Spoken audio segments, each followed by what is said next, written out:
Good morning students, class 8। आज हम लोग जो चैप्टर पढ़ने वाले हैं वो कोल एंड पेट्रोलियम है। चलिए स्टार्ट करते हैं। इस चैप्टर में हम लोग inexhaustible natural resources, petroleum and conservation of fuels के बारे में पढ़ने वाले हैं। हमारे डेली एक्टिविटीज़ में बहुत सारे नेचुरल रिसोर्सेज जो हैं वो यूज होते हैं। सनलाइट है, एयर है, वाटर है, पेट्रोलियम है, कोल, मिनरल वगैरह। ये सभी के सभी हमारे लिए बहुत ही यूजफुल नेचुरल रिसोर्सेज हैं। इन रिसोर्सेज को हम लोग दो कैटेगरीज में डिवाइड कर सकते हैं। पहला है इनएग्जॉस्टिबल और दूसरा है exhaustible.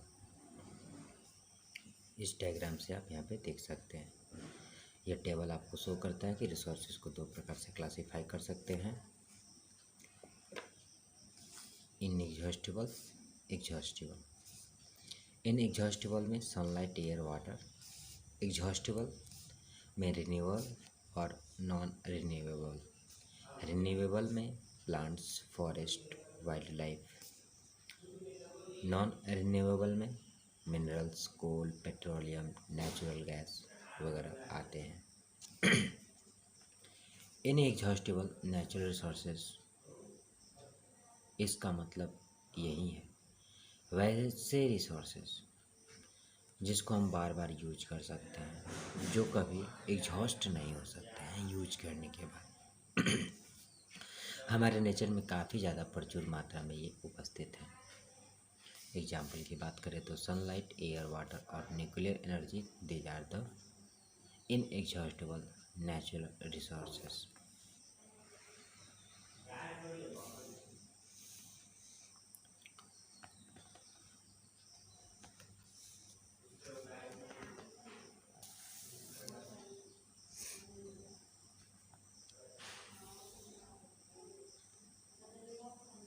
Exhaustible natural resources, those resources which are limited in nature.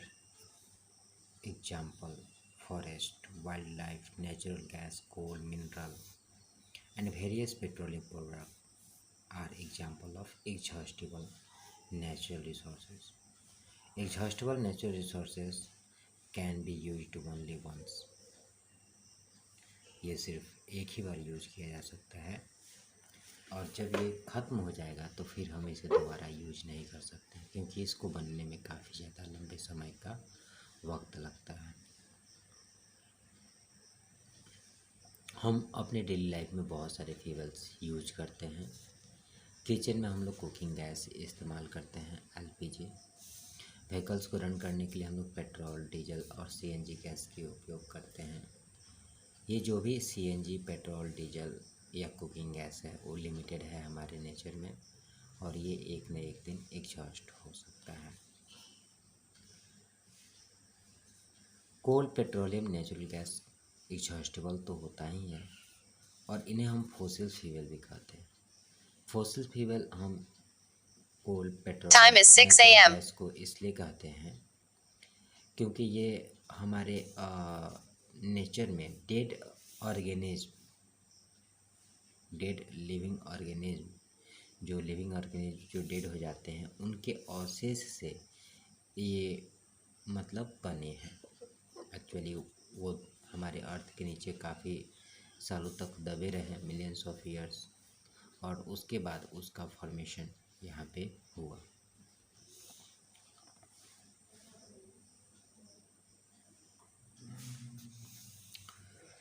अगला हमारे पास कोल है। Coal was a main fuel used for cooking. Cooking के लिए यूज होने वाला मेन फ्यूल हमारा कोल है, और आज की डेट में तो खैर एलपीजी सबसे ज़्यादा यूज होता है कुकिंग के लिए। स्टीम इंजन जेम्स वाट ने बनाया था, उसमें कोल का ही उपयोग किया गया था ट्रेन को रन करने के लिए, शिप को रन करने के लिए। कोल बहुत ही एक एक्सटेंसिवली यूज्ड प्रोडक्ट है, जो कि मतलब इंडस्ट्रियल सेक्टर में काफ़ी ज़्यादा इस्तेमाल होता है। इसका कलर ब्लैक भी होता है, ब्राउन भी होता है, और ये स्टोन के जैसे हार्ड होता है।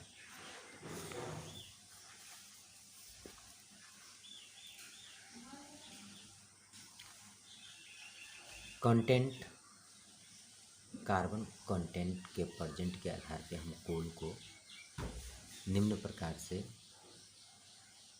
क्लासिफाई कर सकते हैं: एंथ्रासाइट, बिटुमिनस, लिग्नाइट एंड पीट। एंथ्रासाइट में कार्बन की मात्रा जो होती है वो 92 से 98% होती है एंड इसे हम बेस्ट क्वालिटी ऑफ कोल कहते हैं। ये काफ़ी ज़्यादा मात्रा में हीट प्रोड्यूस करता है। बिटुमिनस में कोल की मात्रा 60 to 80% होती है एंड पावर जनरेशन में इसका इस्तेमाल होता है। Lignite has about 35% carbon content. Peat is the last stage of coal. It has only 10 to 15% carbon. It gives out only a smoke on burning. तो हमने यहाँ पे देखा कार्बन कंटेंट के आधार पे कार्बन कोल के 4 टाइप्स होते हैं: एंथ्रासाइट, बिटुमिनस, लिग्नाइट एंड पीट। फॉर्मेशन की अगर बात करते हैं तो 300 to 400 मिलियन ईयर्स पहले earth had dense forest. Earth के पास काफ़ी ज़्यादा डेंस फॉरेस्ट है। Due to earthquake it got buried under the soil. भूकंप के वजह से जो फॉरेस्ट थे वो ज़मीन के नीचे दब गए। उसके ऊपर मड, सैंड जमा हो गया और वो धीरे धीरे कंप्रेस होते चले गए। जैसे कंप्रेस प्रेशर इंक्रीज हुआ, उसका टेम्परेचर वहाँ पे राइज होने लगा और वो धीरे धीरे नीचे नीचे नीचे चलते चले गए। हाई प्रेशर और हाई टेम्परेचर की वजह से जो डेड प्लांट्स थे वो धीरे धीरे कन्वर्ट हो गए किस में? कोल में। कोल में मेनली कार्बन होता है। यह प्रोसेस है conversion of dead vegetation into coal. इसे हम कार्बोनाइजेशन बोलते हैं।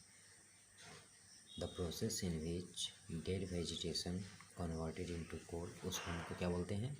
कार्बोनाइजेशन बोलते हैं।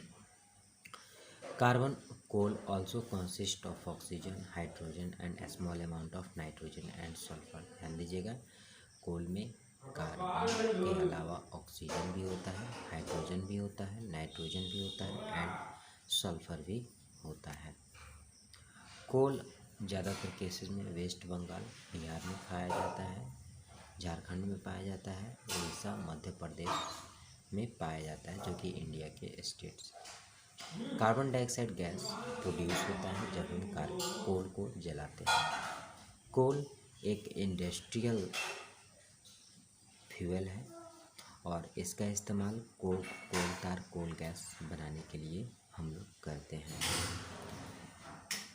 The process by which we obtain coke, coal tar and coal gas, उसे हम डिस्ट्रक्टिव डिस्टिलेशन कहते हैं। Thank you class. अगले क्लास में हम लोग फिर आगे इस चैप्टर के बारे में डिस्कस करेंगे।